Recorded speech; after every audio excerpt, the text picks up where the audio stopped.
ഇപ്പം വൈറലായിക്കൊണ്ടിരിക്കുന്ന കോരി ഒഴിക്കുന്ന മാവ് വെച്ചുകൊണ്ട് എങ്ങനെയാണ് നല്ല സോഫ്റ്റ് ആൻഡ് ഫ്ലഫി ആയിട്ടുള്ള പത്തിരി റെഡിയാക്കി എടുക്കുക എന്നുള്ളതിൻ്റെ ഒരു ചെറിയൊരു ടിപ്പ് വീഡിയോ ആണ് കേട്ടോ നമ്മുടെ ഇന്നത്തെ റെസിപ്പി. ഇത് ചെയ്തെടുക്കാൻ വേണ്ടിയിട്ട് ഞാനിവിടെ 1 കപ്പ് അളവിൽ അരിപ്പൊടി, നമ്മളെ വറുത്ത് വെച്ചിട്ടുള്ള അരിപ്പൊടി, തരിയൊന്നുമില്ലാത്ത അരിപ്പൊടി തന്നെയാണ് കേട്ടോ എടുത്തിട്ടുള്ളത്. അതിലേക്ക് നമുക്ക് ആവശ്യത്തിനുള്ള ഉപ്പും ചേർത്ത് കൊടുക്കാം. പിന്നെ നമുക്കിതിലേക്ക് 1 കപ്പിന് ആവശ്യമായിട്ടുള്ളത് 1.5 കപ്പ് അളവിൽ വെള്ളമാണ്. അപ്പോൾ അതിൻ്റെ പകുതി ഫസ്റ്റ് ചേർത്ത് കൊടുക്കുന്നുണ്ട്. അപ്പോൾ നമുക്ക് വെള്ളത്തിലൊന്നും കൺഫ്യൂഷൻ വരില്ല. 1 കപ്പിന് 1.5 കപ്പ് വെള്ളം ആദ്യം ചേർത്തിട്ട് നല്ല പോലെ ഒന്ന് മിക്സ് ആക്കിയിട്ട് എടുക്കണം.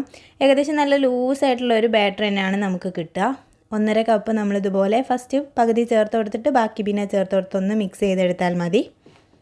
നമുക്കിത് ഇതേ രീതിക്കുള്ളൊരു മാവാണ് കേട്ടോ റെഡി ആയിട്ട് കിട്ടിയിട്ടുള്ളത്. ഇനി നമുക്കിത് ഫ്ലെയിം ഓൺ ചെയ്തതിന് ശേഷം അടുപ്പിൽ വെച്ചിട്ട് ഒന്ന് കുറുക്കിയെടുക്കാം. മീഡിയം ടു ഹൈ ഫ്ലെയിമിൽ വെച്ചിട്ട് തന്നെ കുറുക്കിയെടുത്താൽ മതി കേട്ടോ. ലോ ഫ്ലെയിമിലൊന്നും വെക്കേണ്ട ആവശ്യമില്ല. ഒരു 3 മിനിറ്റ് അല്ലെങ്കിൽ 4 മിനിറ്റ് മാത്രമേ എടുക്കുള്ളൂ കേട്ടോ. ആ സമയം നമ്മൾ നല്ലപോലെ ഒന്ന് മിക്സ് ചെയ്ത് കൊടുക്കുകയാണെങ്കിലേ ഉള്ളൂ നമുക്ക് കട്ടയൊന്നും ഓവർ കെട്ടാതെ പൊടി ചെയ്തെടുക്കാൻ വേണ്ടി പറ്റുള്ളൂ. അപ്പം ജസ്റ്റ് ഒന്ന് കുറുകി വന്നാൽ പിന്നെ പെട്ടെന്ന് തന്നെ കുറുകിയിട്ട് കിട്ടും കേട്ടോ. ഇനി നമുക്ക് ഇതിൻ്റെ ഒരു പരുവെന്ന് പറയുന്നത് പാനിന് മൊത്തമായിട്ട് പൊടി ഒന്ന് ഇതേപോലെ ഒന്ന് വിട്ടിട്ട് കിട്ടണം.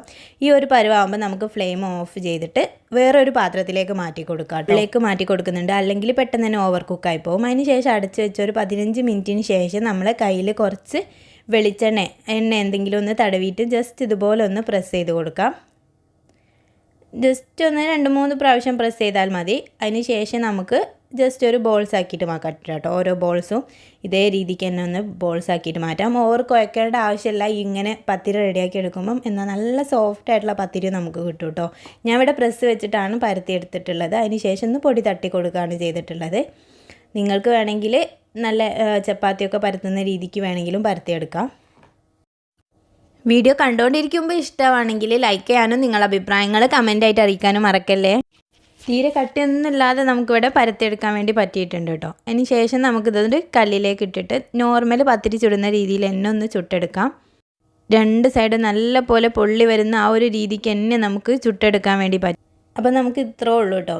വെള്ളത്തിൻ്റെ ഒന്നും കൺഫ്യൂഷൻ ഇല്ലാതെ ജസ്റ്റ് ഒന്ന് കുറുക്കിയെടുക്കുകയാണ് ചെയ്തിട്ടുള്ളത്. നമ്മൾ രാവിലെ ചുട്ടെടുത്തതാണെങ്കിൽ രാത്രി വരെ ഒന്നും കട്ടിയാവാതെ തന്നെ നിൽക്കുന്നുണ്ട് കേട്ടോ. അതിൽ നല്ല ഗ്യാരണ്ടി തന്നെയാണ്.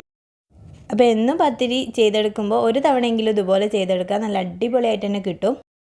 അടുത്ത നല്ലൊരു വീഡിയോയിൽ കാണുന്നത് വരെ ബൈ. Thank you.